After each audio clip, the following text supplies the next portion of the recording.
Harus ada konklusi ya. Ini hanya sebuah diskursus untuk masyarakat untuk lebih memahami lagi soal hak cipta. Tidak perlu ada kesesuaian, namun tidak perlu ada sepakat untuk sepakat. Bisa juga sepakat untuk tidak saling menyetujui. Gitu. Ini menurut saya ya, karena menurut Mas Piu. Menurut saya ini bagus buat diskursus supaya peradaban kita lebih maju. Selama ini peradaban kita nggak maju karena penyanyi nggak mendapatkan haknya. Pencipta lagi tidak mendapatkan haknya. 10 tahun kemarin itu peradaban kita peradaban yang rendah. Kita mau bukan naik peradabannya supaya lebih tinggi peradabannya supaya pencipta lebih dihargai. Pencipta lagu ya, komposer lah, supaya dihargai gitu. Ya, menurut kami ini debat sebenarnya kita ingin memberikan sebuah edukasi literasi yang bagus tentang hak cipta. Kita juga mengupasnya juga tadi dari undang-undang hak cipta juga. Tapi memang ada dua perbedaan yang masih tetap dipertahankan. Jadi kita di sini memang tidak harus membuat sepakat jadi satu kesimpulan yang satu, tapi kita tetap dengan koridor kita masing-masing supaya kita semua tahu, masyarakat tahu bahwa oh ternyata pencipta lagu itu ada haknya ya, ternyata dalam menggunakan karya itu harus ada izin dari pencipta lagunya ya. Itu yang mau kita sampaikan, bahwa harus ada lisensi, harus ada izin. Itu semua ada di dalam undang-undang hak cipta. Jadi tidak ada yang namanya penyanyi menggunakan karya tidak izin terus tidak apa-apa. Tidak, tapi itu ada aturannya, ada undang-undang hak ciptanya. Jadi itu yang mau kita pertegas di acara sore hari ini.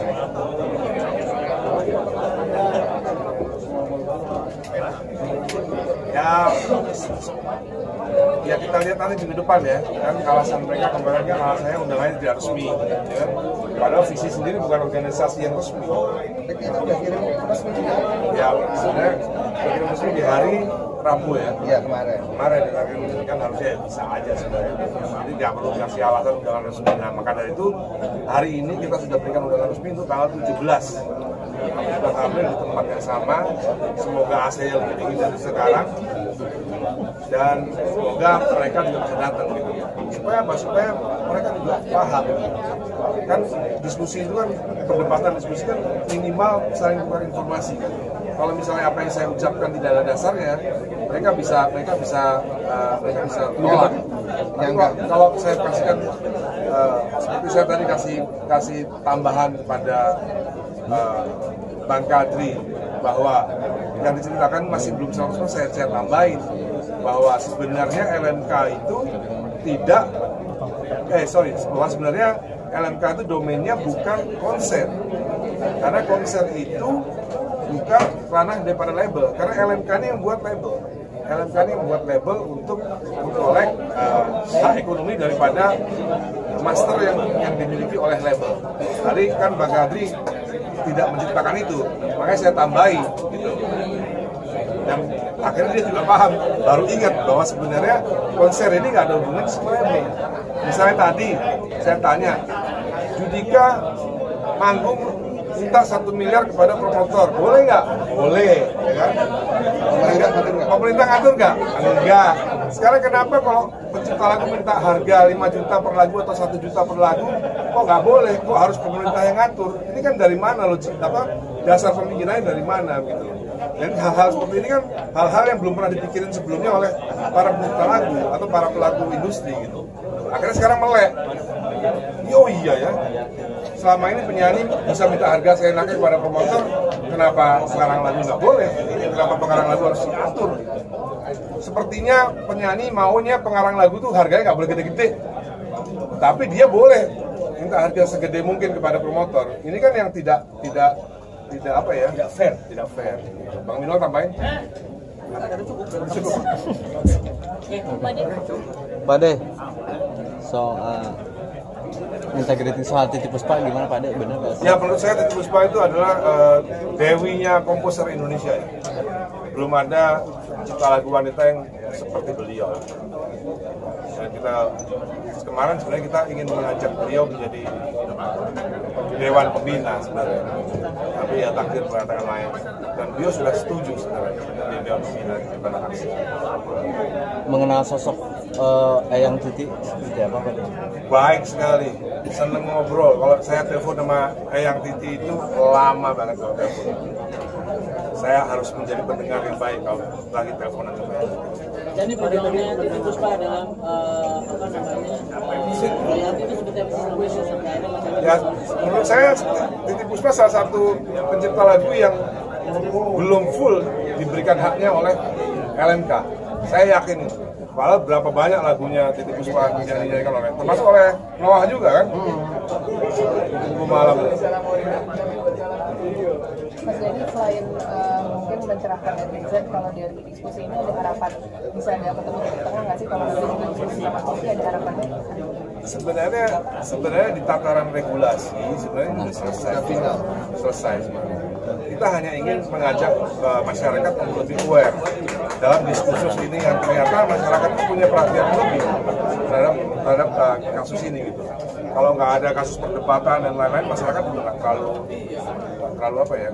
peduli. Ternyata masyarakat peduli gitu. Sama itu, saya tambahkan sedikit, agar masyarakat tidak lagi bermain-main dengan pasal 23 ayat 5 dan pasal 87 untuk membenarkan tindakan penyanyi boleh pakai asal bayar. Karena ada pasal 9 yang mewajibkan siapapun lagu pertunjukan yang akan membawakan secara komersial itu harus meminta izin pada penciptanya. Kalau nggak ada izin, 113 mengatakan ada sanksinya baik pidana maupun denda. Jadi jangan lagi bermain di 23 ayat 5, 87 tidak. Karena ada pasal 9 dan ada pasal 113. Dan pasal 23 ayat 5 itu di bawah bab hak ekonomi pelaku pertunjukan. Bukan hak ekonomi pencipta seperti yang diatur dalam pasal 9. Ya, jadi saya kira seperti itu yang harus digarisbawahi. Jadi jangan netizen kembali ke 23 ayat 5, 87. Jangan. 23 ayat 5 itu untuk domain layanan masyarakat. Karaoke itu boleh tanpa izin, layanan publik. Jadi dalam bahasa undang-undang ini layanan publik, karaoke, kafe. Jadi band kafe nggak harus bayar kepada pencipta lagu, kafenya yang bayar. Tidak perlu izin, yang penting bayar. Kafenya udah bayar pasti ke LMK.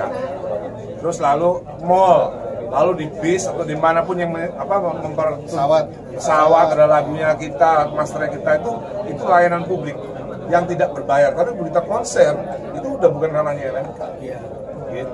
Jadi itu yang harus izin. Kalau konser harus izin.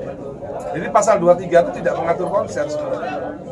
Yang ayat 5. Pak Dek, banyak juga kan karya-karya Eyang Titi gitu ya. Mungkin itu juga kan tadi kata Pak Dek juga belum ada yang terbayarkan. Apakah akan bantu juga? Tentunya kalau kita akan bantu, aksi akan bantu siapapun pencipta lagu yang sudah meninggal. Bahkan Ariel pun kalau sudah meninggal kita bantu. Itu ahli warisnya. Itu ahli warisnya. Lo anaknya kan pingin, coba nanti tanya sama anaknya coba. Tanya sama anaknya coba ketemu anaknya Ariel. Rela nggak kalau lagunya dinyanyikan tanpa dibayar? Anaknya tentu tak rela. Istrinya, bekas istrinya, pasti bekas istrinya kok pingin. Coba tanya bekas istrinya, mau nggak kalau royaltinya Ariel tidak dibayar? Pasti Pak, nggak mau pasti. Gitu. Terakhir ya. Untuk terakhir komunikasi sama Eyang kapan ya? Itu sudah 2 minggu yang lalu. Sebelum sakit. Iya sebelum sakit, sebelum jatuh ya. 2 minggu yang lalu. Tadi pas dengar Ya Eyang Titi mah udah bersedia untuk jadi Dewan Pembina. Udah bersedia. Karena ya tentunya habis ini pasti saya ketemu sama anaknya Eyang Titi, pasti. Karena Eyang Titi itu punya legacy yang luar biasa.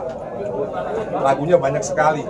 Dan kalau saya diberi kuasa aksi diberi kuasa untuk lagu-lagunya Eyang Titi, kita langsung telepon Ariel, jangan lupa lagunya Eyang Titi kita pegang. Kupu-kupu malam. Direct license. Direct license.